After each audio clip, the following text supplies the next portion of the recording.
입니다. 하나님 아버지 고맙습니다. 우리 가운데 두려움 없이 다시 한번 주님 앞에 나아갈 수 있는 은혜 주셔서 고맙습니다.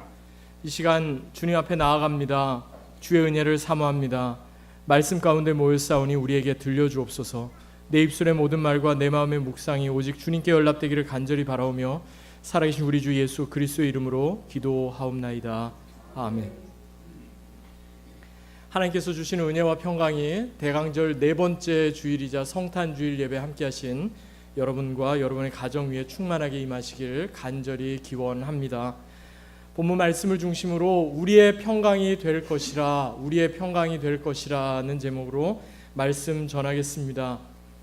오늘 본문인 미가서 5장은요, 구약에 나와 있는 여러 메시아에 대한 예언의 말씀 가운데 중요한 한 구절입니다. 먼저 2절에서 이스라엘을 다스릴 자 메시아가 어떤 분이시고 어떻게 어디에서 태어나실지 말씀하고 있고요.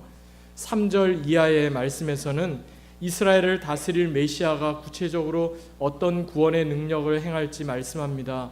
그러면서 남은 자, 즉 구원받을 자와 장차 하나님께서 새롭게 회복하실 하나님의 나라에 대해 말씀하고 있습니다.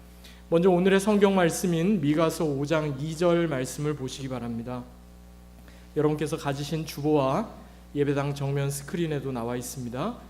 마이카 chapter 5 verse 2, 우리 미가서 5장 2절 말씀 한 목소리로 읽어보겠습니다.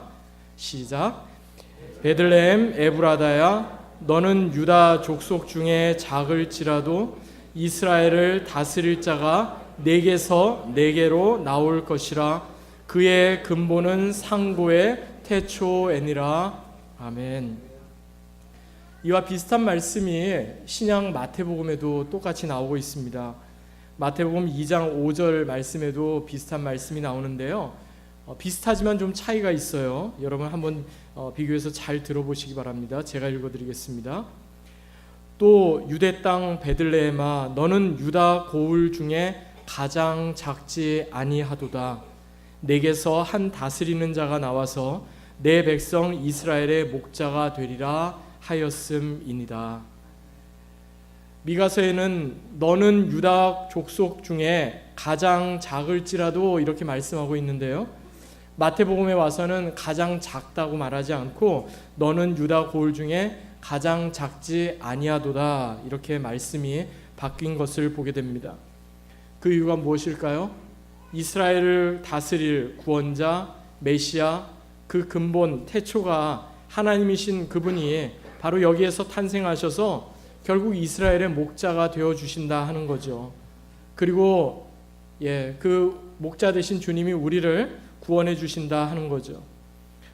지금 그 누구도 주목하지 않던 하찮은 곳에서 하나님께서는 메시아를 태어나게 하시고 또 하나님의 크고 놀라운 구원을 이루신다 하는 것이 바로 성탄이 우리에게 주는 메시지입니다. 그 누구도 주목하지 않는 그곳에서 하나님이 계시다 하는 겁니다. 그 누구도 주목하지 않는 그곳에 하나님이 임하신다 하는 겁니다. 성탄을 맞이하는 우리도 이것을 마음에 깊이 새기고 그분을 제대로 주목할 수 있다면, 지금 우리에게 너무 작고 하찮아 보이는 그곳 가운데 임하시는 주님을 맞이할 수 있다면, 우리는 태초부터 함께 계시는 하나님, 그리고 하나님의 나라 백성으로서 그분의 놀라운 구원에 동참하게 될 것입니다. 어느 신학자가 이렇게 말했습니다. 하나님은 겸손하게 이 세상에 오셨습니다. 구약 시대에는 6평밖에 안 되는 성막의 작은 지성소 방으로 오셨고, 신약 시대에는 가축의 구유에 오셨습니다. 분명 하나님은 주연이 아니라 마치 조연과 같이, 엑스트라와 같이 우리에게 오셨습니다. 하나님은요, 주인공이시지만 주인공처럼 임하지 않으셨다 하는 겁니다. 특별히 본문 2절에서 베들레헴 에브라다 이렇게 표현하고 있죠. 그 의미는 유다 족속 중에 그 에프라시라는 그 집안에 대한 이야기예요. 에프라시라는 집안, 그 가문은요, 유다 족속 가운데도 가장 작았던 가문이에요. 전체 숫자를 합쳐도 얼마 되지 않아요. 그런데 작은 고을 베들레헴 가운데, 유다 지파 가운데 별로 주목받지도 못했던 에브라다 가문 가운데 이스라엘을 통치하실 메시아가 나신다는 이 메시지는요, 그 당시 사람들이 별로 주목하지 않았던 메시지입니다. 하지만 하나님께서는 미가 선지자를 통해 이스라엘 사회 전반에 만연되었던 죄악과 탐욕과 불의와 거짓과 우상숭배로 당장이라도 멸망받을 수밖에 없는 그런 상황임에도 불구하고 그런데 끝이 아니다 말씀하시는 겁니다. 작은 고을 베들레헴에서 이스라엘을 다스릴 자, 이스라엘의 목자가 탄생하실 것이다 하는 겁니다. 그뿐 아니라 앞으로 나라가 망해서 이들이 포로로 잡히고 이방으로 흩어지게 되는 때조차도 하나님께서는 반드시 남은 자, the remnant를 분명히 남겨두시고 그들로 하여금 다시금 이스라엘을 회복해 하시겠다 약속하신 겁니다. 그래서 이 메시지는 우리에게도 소망을 줍니다. 이 메시지는 우리에게 남다른 의미가 있습니다.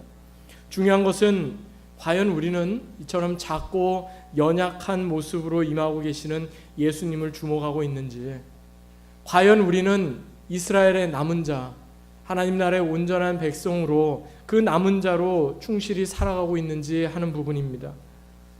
여러분 잘 아시는 책 가운데, 동화책 가운데 어린 왕자 The Little Prince라는 책이 있죠. 프랑스의 비행사이자 작가인 생텍쥐베리가 쓴 책인데 거기에 주인공 어린 왕자가 사는 별 이름이 좀 특이하죠.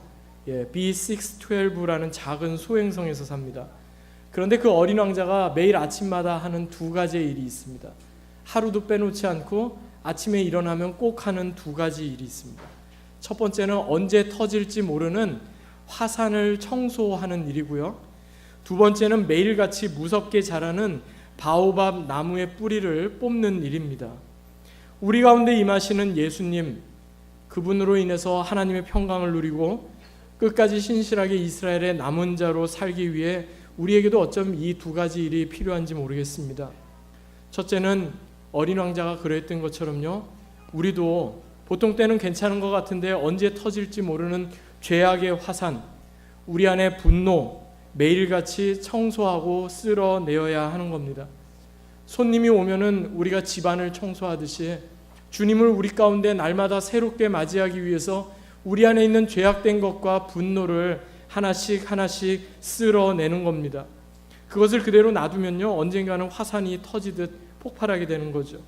회개하지 않고 돌이키지 않으면 언젠가는 그 화산이 터지듯 폭발함으로 인해서 우리의 내면과 우리의 삶을 파멸로 몰아갈 수도 있기 때문입니다. 그러므로 주님을 맞이하는 저와 여러분, 우리 안에 있는 분노와 죄악을 날마다 회개하고 청소해 내십시다. 두 번째는요, 바오밥 나무의 뿌리처럼 우리 내면 깊이 얽히고 설킨 욕망의 뿌리를 하나씩 걷어내고 잘라내는 겁니다.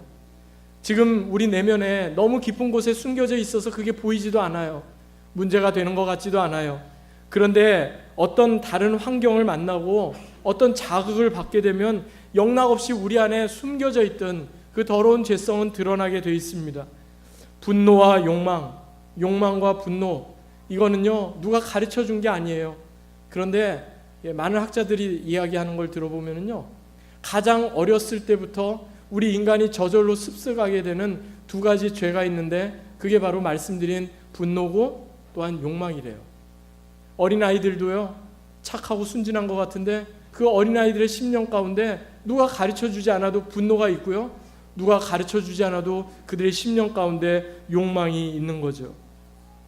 여러분, 우리가 이것을 그대로 놔두면요, 우리의 영적인 시야를 가립니다.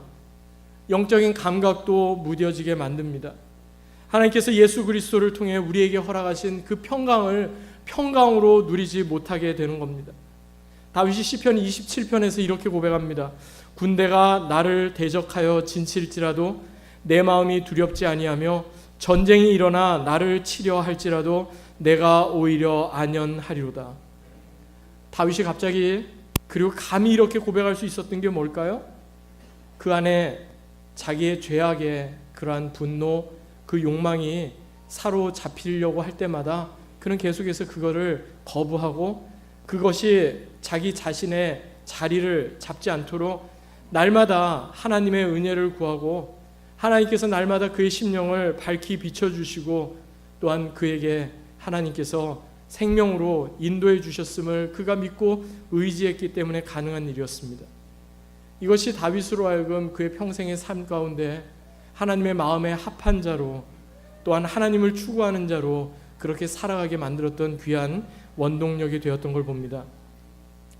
설교를 준비하면서 어떤 글을 보았는데요, 이런 글이었어요. 한번 인용해서 읽어드릴게요. 해마다 의미 있고 감격스러운 성탄절을 맞이하려면 그날은 예수 오신 날이 아니라 예수 새롭게 오시는 날이어야 합니다. 2000년 전에 예수님 오시고 끝났습니다가 아니라 예수님이 지금도 우리 가운데 새롭게 오시는 그 날이 되어야 한다는 겁니다. 2000년 전에 예수님 오신 날, 예수님 탄생하신 날로 끝나서는 안 되는 겁니다. 지금도 우리 가운데 가장 주목받지 않고 가장 낮은 모습으로 임하시는 그 주님, 새롭게 우리 가운데 예수님 오시는 날이 되어야 합니다. 성탄절은 그래서 지금도 예수님이 새롭게 우리를 다스려 주시는 날이고 예수님이 새롭게 우리를 구원해 주시는 날입니다.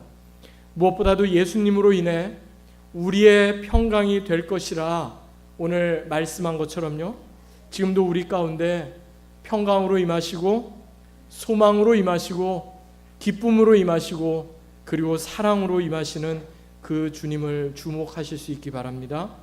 그리고 그 주님으로 인해 기뻐하실 수 있기 바랍니다.